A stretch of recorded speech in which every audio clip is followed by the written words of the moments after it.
Good morning. Good morning, everybody, and welcome to the Food Garden.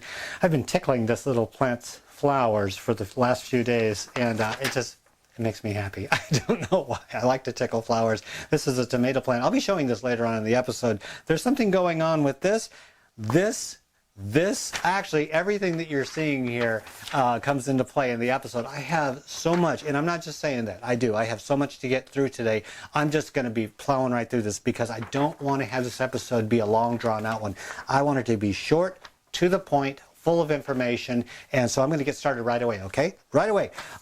First question, by the way, these are questions and answers because you have questions, I have answers, and I promise you I'd answer your questions. So here we go. Yvette. Good morning, Yvette. Yvette says, "Hey, Ray, just wondering how you got interested in gardening. Did your parents garden? I'm just curious as to how you learned so much."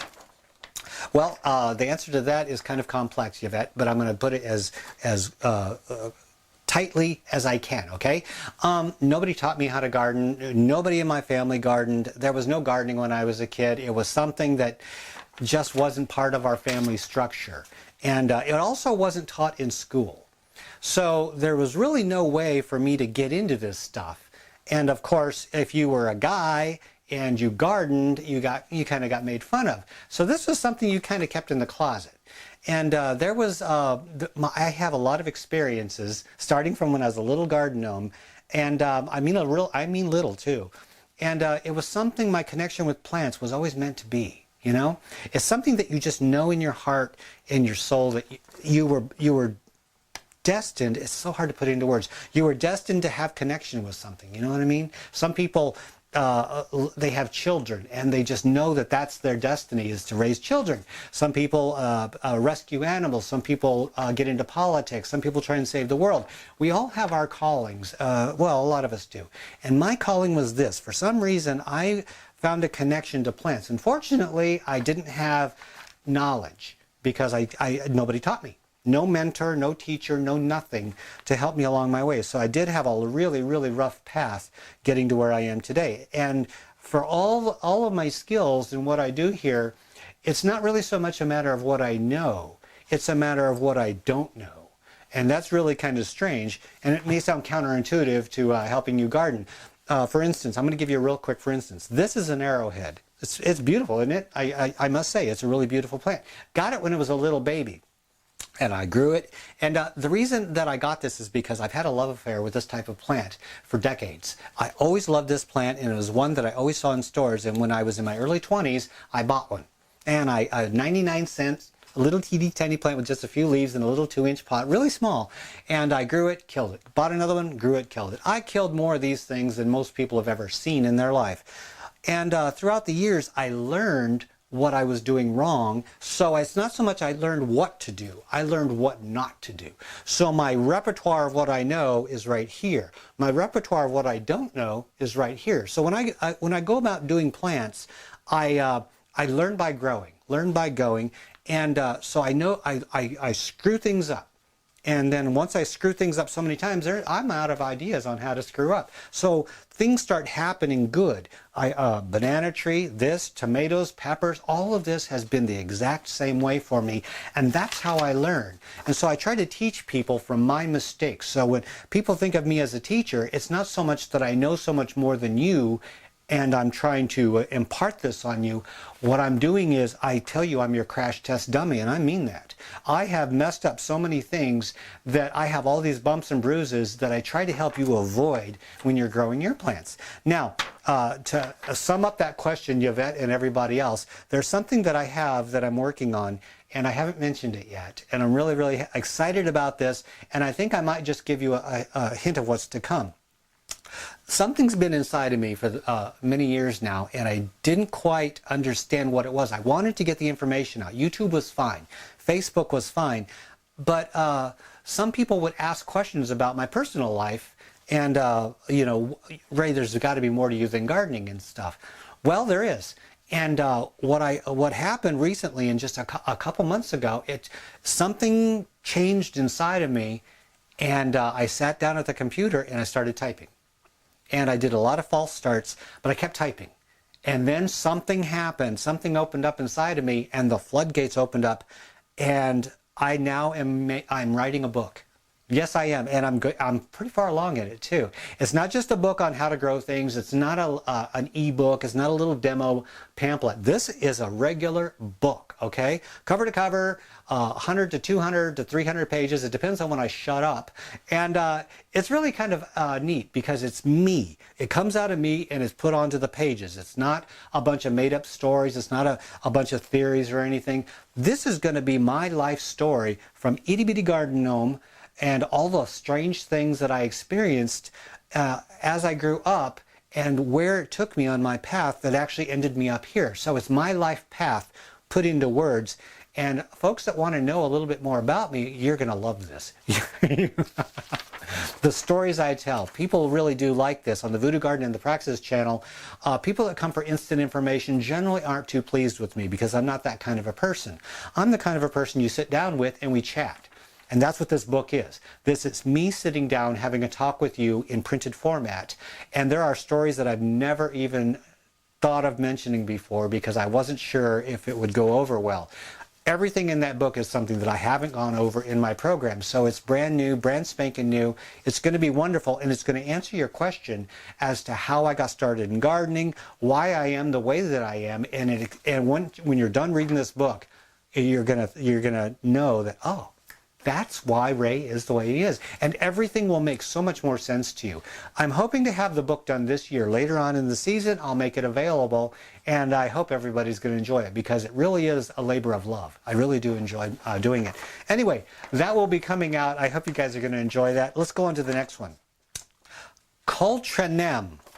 I don't know, I probably butchered that name too, but I'm okay with that too. I'm at peace with butchering your names. Ray, I seem to remember you mentioned in one of your videos that after transplanting you don't put the plants back under direct light for a short time. Or is that done after you prune them back? Sometimes what I do is a contradiction, okay? I just play it by ear. Now, I tell people, once you transplant, like when I transplanted Rapunzel and I transplanted Boxcar Willie, and whenever you take cuttings and put them into dirt, especially cuttings, I tell them don't put them under direct light. You want to keep them off to the side. Give them light, but not direct light, kind of dim light for the next few days so that they can get acclimated so they're not stressed into producing. That I stand by. Now, with that being said, this room is not really what I consider bright light. This is what I consider a shady day outside. And when I put the plants back onto the table, like this one, I put it off to the side. It is in the light, but it's not underneath really strong light right off the bat. Same thing with this. I gave it a couple days and then I pushed it underneath strong light and they started to grow again. So that's how I work things. And I tell people, don't put it under strong light because if I don't tell them that, strong light is a really relative term. It could mean, you might think one bulb is strong light. You may think direct sunlight is strong light. In order to cover all the bases, I just say no strong light, and that way there's no mistakes. And there's more chance of you not screwing things up than screwing things up. You see what I'm talking about? Okay, next one. Oh, these are all banana questions. I categorize this because people were asking about my Zabrina or blood banana. Nicholas asks, have you thought about growing an edible banana plant? Nicholas, yes I have, but this one struck my fancy when I saw it on eBay because of the color of the leaves. So I really wasn't thinking of growing an edible banana because, in my mind, what I didn't know at the time, I thought that edible bananas were huge plants. I didn't know about the Cavendish, which is a miniature edible banana. I didn't know back then. Like I say, there's a lot of things I don't know. And now that I do know about it, I don't want a second banana plant. I already have one. Don't need a second one. I really don't, I don't have the room for one. So that's why I don't have an edible banana. This one may flower and produce little tiny bananettes, but they're not going to be the type that you see at the store. They're going to be little icky looking weird bananas with a bunch of seeds in them. Next one, Holly. I just purchased a dwarf purchased a dwarf Cavendish banana. Any tips for indoor growing? Holly, my tips for growing bananas are all the same, whether it's dwarf, whether it's non-dwarf. All banana plants, I think, go into the same category.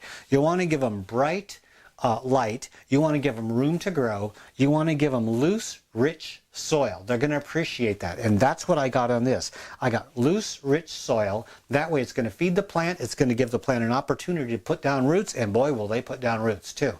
Once they're root bound, it's still going to be okay. They're still going to grow nicely. Bananas will do well in a root-bound environment as long as you keep them fed, okay? Now, give them room to grow and spread, because a banana plant, even if it's a dwarf, it's going to take up some real estate in your house. And also, if you're growing a regular banana plant, once it gets too tall, you can chop it down and then it will grow back. I showed you how I did it on this one, and this one is growing back nicely. Also, it will put, a lot of plants will put out pups. You can't see it from there, but a lot of plants will put out pups. And pups are just the new banana plants that come out at the bottom. You can let them group, or you can cut them out and put them into a new pot. Once this baby right back here gets to be big enough, I'm going to give it another shot. Remember I butchered that baby and it was really a bad day? Well, that baby wasn't dead. The baby came back, and the baby is 4 inches tall right now. So I didn't kill anything. I just kind of delayed it. But anyway, bright light, rich soil. Let the soil dry out. Then give it a good watering. Don't keep them wet all the time. Mine don't like that. I don't know about anybody else's. Mine don't. Next one, Hazlet Homestead. Hi, Hazlet. Hazlet? I don't know if that's a first name or a last name. Anyway, I recently had a small, here's another banana one. I recently had a small banana tree given to me, and it's already putting out a small pup. Should I let it grow, or will it take too much from the very young mother plant? My thoughts on that, I'm not a banana expert. My thoughts on that are, first of all, a banana plant will grow, and then it will put out a new shoot off the bottom underneath the soil, and it'll come up as a new plant. That's called a pup, okay? Because it's little and it's feeding off the parent, because it comes right off the parent. Initially, it takes all of its nutrition off the parent, but very, very shortly after it appears out of the surface, underneath the surface, what you don't see is where it bends and comes up, it starts putting down its own roots really, really fast. So in no time at all, that little plant is taking care of itself, and it's not really taking too much off of the mother. And also, if the mother is putting out a pup, that means it generally has enough energy to support that pup. I really wouldn't worry about anything unless you just want one plant per pot, and then you can cut the banana out and put it into a new pot and have a second one. Next one, Hansifaction. Hansifaction. Are you growing any native plants currently, or plan on doing so? No. There's nothing in here that I believe is native to Iowa. Sorry, no. Nothing native, no. And anything native generally grows outside, so I really don't see any need to grow it inside. As you know, I do a yearly seed give. I keep doing this because my glasses are broken, and they keep going this way. So if you see me doing this, it's not a weird tick or anything. It's just that my glasses are doing this, and I feel like such a geek. Anyway, back to the subject at hand. This arrived in an envelope. And when I opened it up, I wasn't wearing my glasses. And like I say, yearly, I do a seed giveaway. And all through January, I give away seeds to everybody on the planet. Well, I was doing that. People send me envelopes, and they also send me gifts, and I really do appreciate that. I do. They send letters, they send gifts. My house is flooded with goodwill from all over the planet, and I want to thank you guys. I don't know if I did, but I want to thank you. It really warmed my heart, and it was a good time. One of the things that came in was this, and there was no announcement, no nothing. I opened up the padded envelope, and I saw this, and I thought it was a blunt. Those of you who don't know what a blunt is, go to Google and type blunt, okay? Blunt normally means an edge that is blunt, but it also is a thing that people who use drugs will use, and I don't want to go into that because this is a family-friendly channel, and I don't want to talk about that. I have no opinion publicly for or against that type of stuff. I'm not going to get into that, but I will say that this looked like a blunt. And I didn't know what it was. I thought, oh, no, we can't have that in my house. I got my glasses on and I looked at it and I thought, oh, no, that's not a blunt. That's a pod. And so I opened it up. I didn't open that one up. I opened up this one. And something came out that was actually quite fascinating. And I'm trying to grow it. Come on over here and let's get show and tell on the road. This is what the empty shell looks like. And it's actually really, really hard. And it's brown on the outside, kind of bumpy. It's kind of smooth. Neat looking. Anyway, here's the second one I didn't open because I wanted you to see it with me as I opened it. This is fascinating. I just squeezed it right here, and it opens up. And you open up this pod, and here it is. I'm going to make a mess just for you. One flower produces this. That's just a tiny bit of the seeds that are coming off of this. Look at that. And the pod will open up, and these will blow in the breeze, and fly all over the place and populate your world with trumpet flowers. How beautiful is this?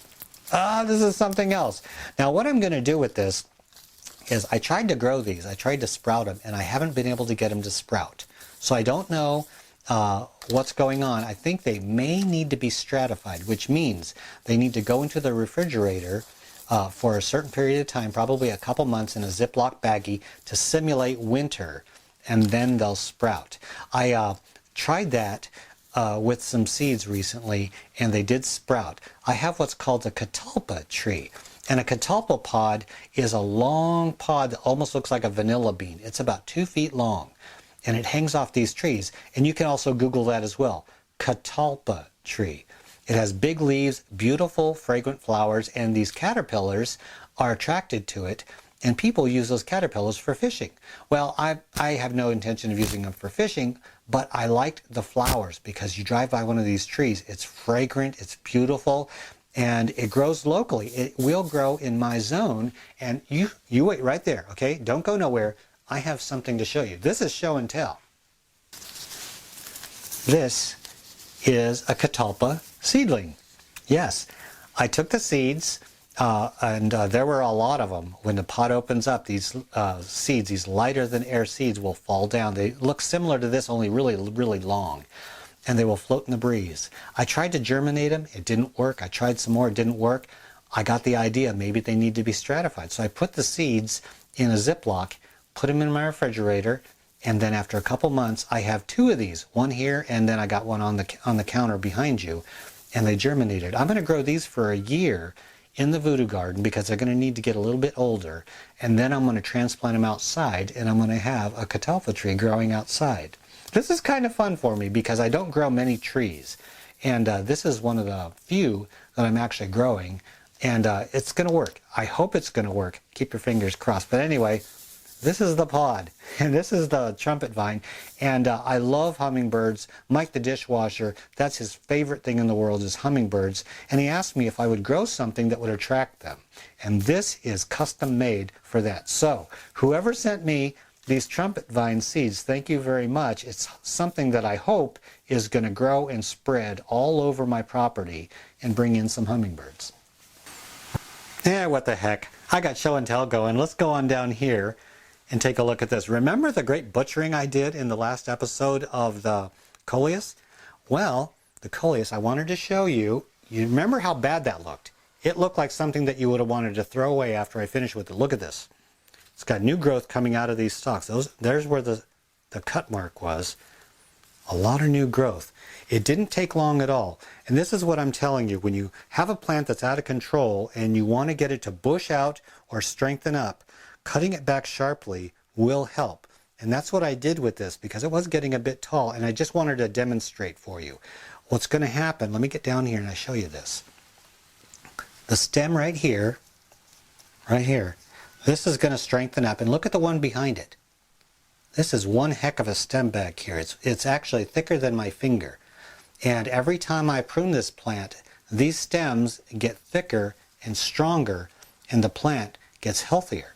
So that's what happened to this. And by the way, I also butchered the Persian shield. Yeah, that's what it is. I'm getting old. I'm starting to forget. But look at the color on this. The color has gotten a lot deeper. And I think it's because I was pouring on the compost tea and I cut it back. And so a lot of the nutrition went into the new growth. And the new growth, that is stunning. But it is growing back. It is definitely growing back. And this is growing back faster than the coleus. Right back here is where I cut it. Look at that. Way back down here. And we got some crazy growth going on there. This is just 2 stalks, but it's one plant. But I buried it deep. And that's what it's doing. It's a beauty. And it really goes nice up against the arrowhead, doesn't it? The arrowhead makes a nice backdrop for that. Well, I was talking about the banana tree, and you were way back there, so let's get you in close. I want to show you what's going on here. We have 1, 2, 3, 4 leaves and another one coming up. So this plant is definitely making a comeback, and it's doing it really, really well. I'm going to go way back down here. Those of you who have watched my episodes, you know that this used to be cut straight across, and it was just this flat thing. And then it started to get this weird white colored stuff on it. Now what's happening is the leaves are drying off on the outside, and little by little I peel them back. I don't force them, and I don't take too many of them back, but as they go I peel them back, and this is starting to thicken up, new growth, and here is the pup. It's the same pup that I butchered, and it just grew right back. So it's doing really, really well. And it's really not a big pot that this is in. It's a 16-inch pot, and this banana plant I think is supposed to get 8 to 10 feet tall. Not in this room, it's not. Anyway, that's the update on the banana. Let's move on to something else. Okay, this strange little thing, I'm going to require some help with this. I don't know what it is. Somebody sent me some seeds and they said skeleton flower. And skeleton flower is an incredibly amazing plant that is just custom fit for the voodoo garden. Anyway, I took some potting soil, I put it in a cup, I planted the seeds, and this came up. I Googled it. This is in no way a skeleton flower. Okay, the leaves are nothing like a skeleton flower's leaves. It almost looked like pepper leaves, you know, some kind of pepper plant. I really don't know. This has me stymied. I have no idea what this is. And on the tag, I just have a question mark because I have no idea what this is. If you know what this is, I'm giving you as close a look as I can. It's got rhubarb colored stems, green leaves. What do you think this thing is? If anybody knows, I sure would like to know, because it's growing in the voodoo garden. Well, enough of the show and tell. I hope you enjoyed that.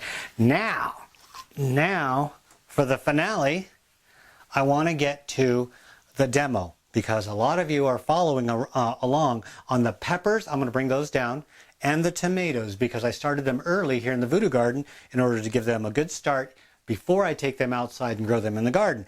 I have the container garden. I have something that's going to be transplanted, if I can maneuver it, into a raised bed garden. I have a couple other things there.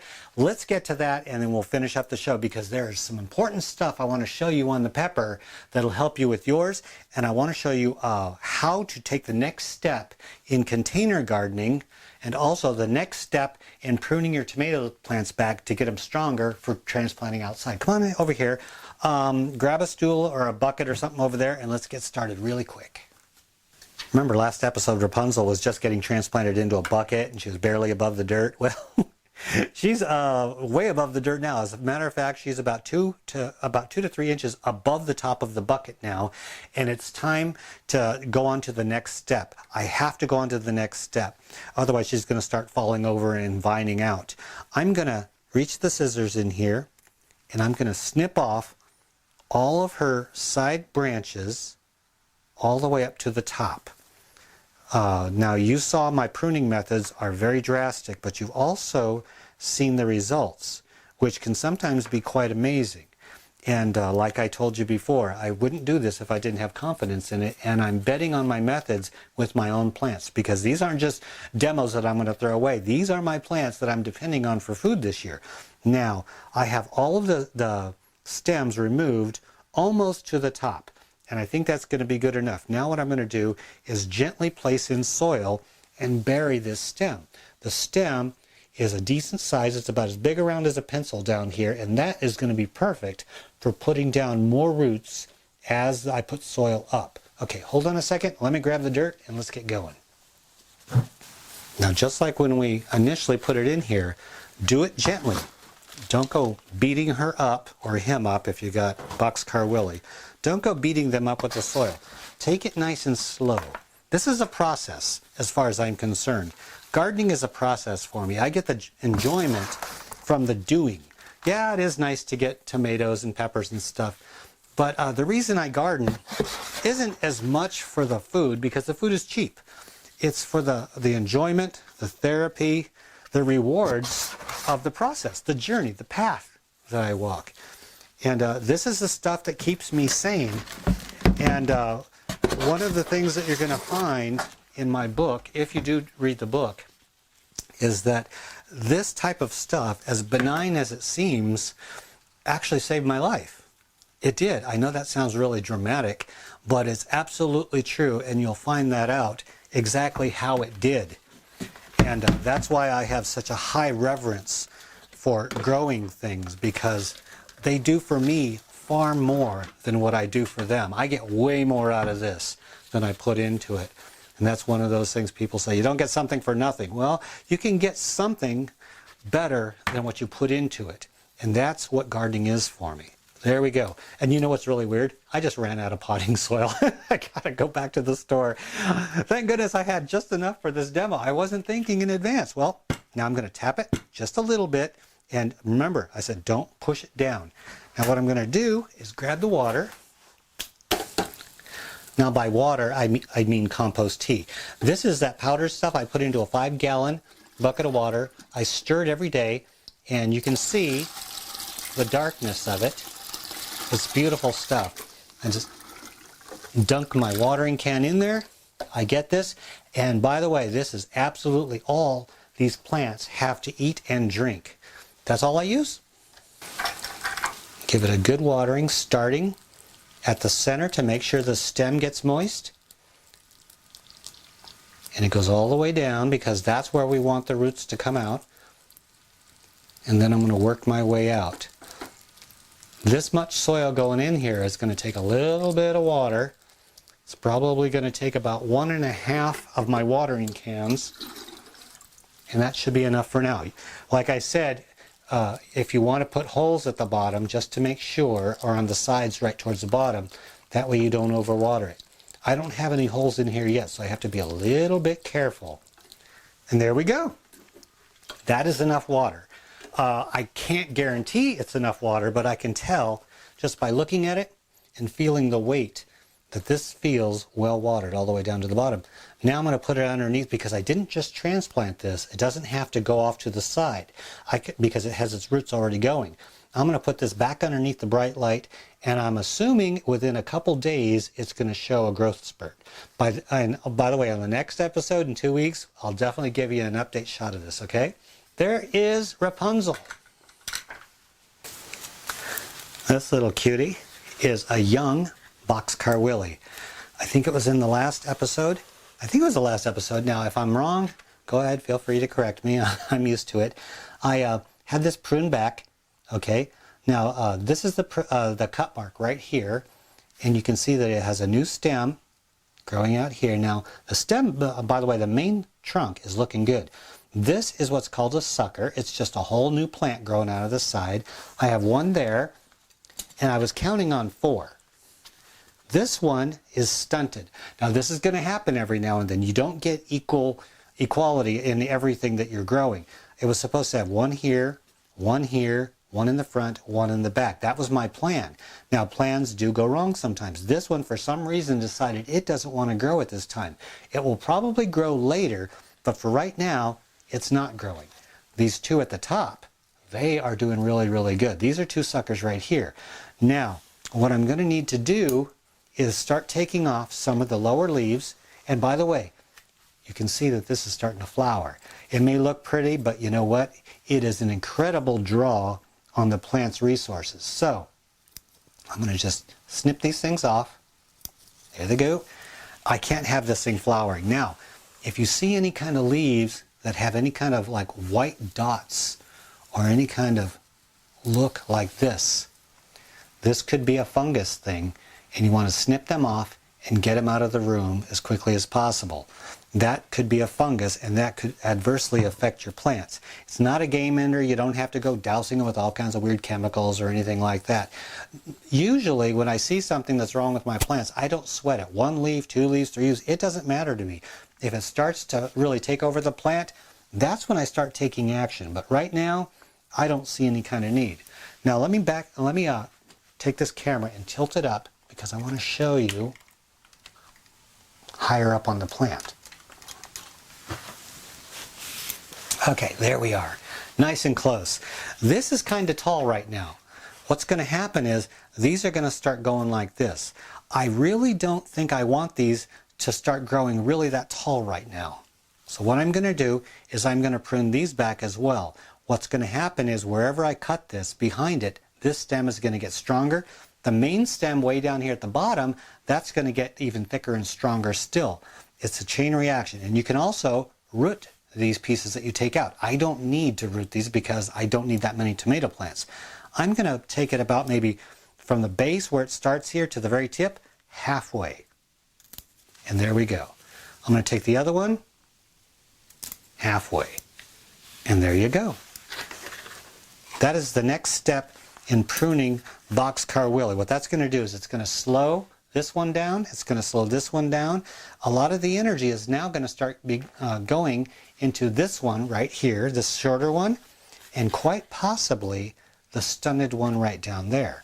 But it's also going to buy me time because I have a long time before this can go out into the garden. So I can be pruning this back severely for a long time.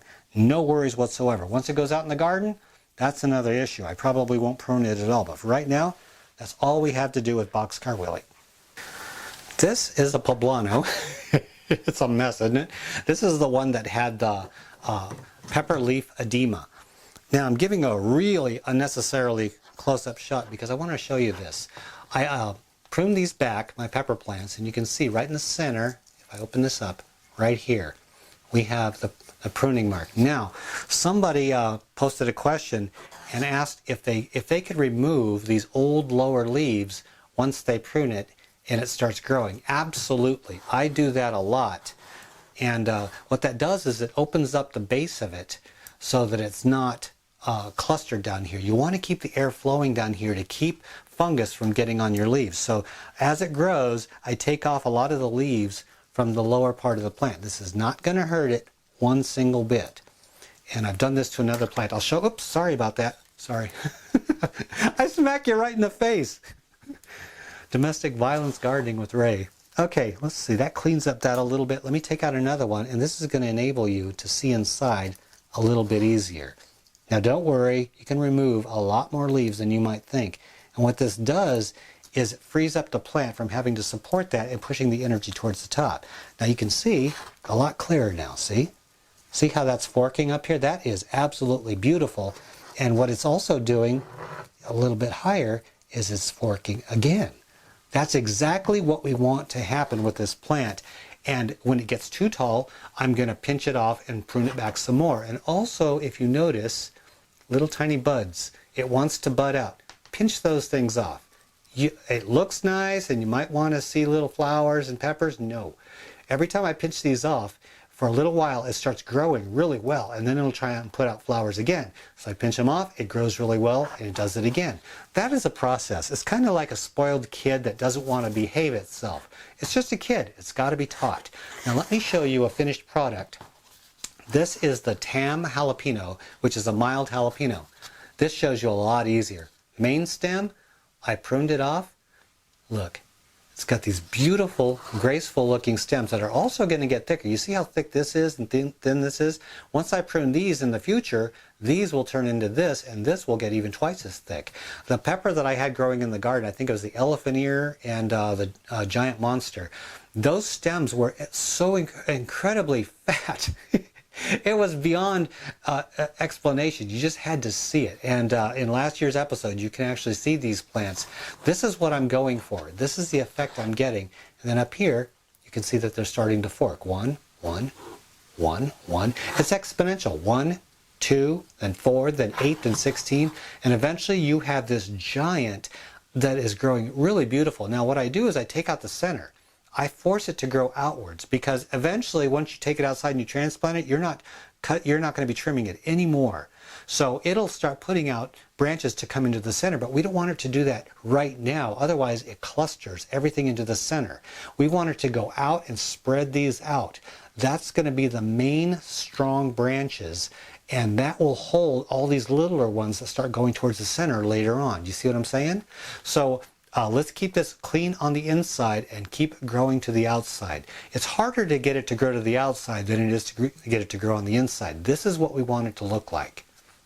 Well, what a mess. I am really the gardening crash test dummy, aren't I? I just start snipping and snipping. It's just like a barbershop in here. I need to actually have somebody come in and clean this up, straighten up. You know, setting up for the programs is fun because I set plants out and I arrange everything and get the lights going, and then I start doing this and I have fun with that. After I'm done, I'm done. I need a janitor. I need a set crew. That's what I need, a set crew. But anyway, in all seriousness, I hope I did a good enough demo for you on the pepper plants and the tomato plants, and you enjoyed the show and tell. If you have any questions whatsoever concerning anything I've done, anything about your indoor gardening or outdoor gardening, if you want, post it in the comment section below. I will get back to you as fast as I possibly can. So for right now, I'm going to get these back underneath the light. I'm going to sweep up and get on with my day because I have another episode to film outdoors, and it's such a nice day. I have to film an episode outdoors. So I will see you in 2 weeks. Right back here at the Voodoo Garden. Until then, me and my mess, we are out of here. Okay. Ugh. It smells like dead tomato plants. Little pieces of dead tomato plants all over the place. That's what happens when you prune.